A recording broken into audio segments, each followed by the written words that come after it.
ইবনে বতুতার নাম নিশ্চয়ই আমরা শুনছি। বিশ্বের সবচেয়ে শ্রেষ্ঠ একজন ভূপর্যটক ছিলেন। তা উনি একবার ঘুরতে ঘুরতে বাংলাদেশে চলে আসছেন।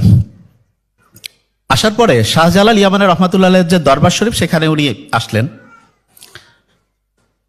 আসার পরে উনি দেখেন যে শাহজালাল রহমাতুল্লাহ আলাইহি এবং তার চতুর্দিকে ৩৬০ জন শাগরেদ মানে শিষ্য বসে আছেন।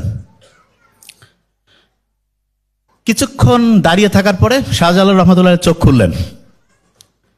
শাহজালাল রহমাতুল্লাহ আলাইহি এবং তার চতুর্দিকে যে শাগরেদ ৩৬০ জন ছিল, প্রত্যেকে সাদা পোশাক পরেছিল, সাদা পোশাক। তো ইবনে বতুতা বলল যে আমি সারা পৃথিবী ঘুরছি, বহু জায়গায় গিয়েছি, এরকম অদ্ভুত একজন বসে আছে, তার চতুর্দিকে ৩৬০ জন এবং প্রত্যেকেই সাদা কাপড় পরে আছে, এটার কারণটা কি? শাহজালাল রহমাতুল্লাহ আলাইহি বলল যে সাদা পোশাক পরা হচ্ছে রাসূলুল্লাহ সুন্নত, সাল্লাল্লাহু আলাইহি সাল্লামের সুন্নত এটা।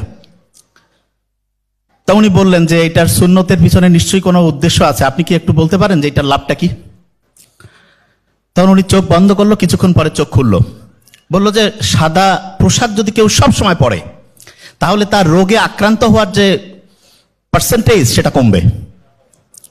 কেউ যদি সবসময় সাদা পোশাক পরিধান করে, তাহলে তার রোগের প্রতি প্রতিরোধ যে ক্ষমতা সেটা বাড়বে। তখন ইবনে বতুতা বললেন যে আমি সারা পৃথিবীতে বহু হাসপাতালের মধ্যে গিয়েছি, সেই হসপিটালে যে ডক্টর দেখেছি, ডক্টরদের প্রত্যেকের গায়ের যে পোশাকটা সেটা সাদা। সেখানে যে নার্স থাকে, সেবিকা, তাদের যে পরনের যে পোশাক সেটা সাদা।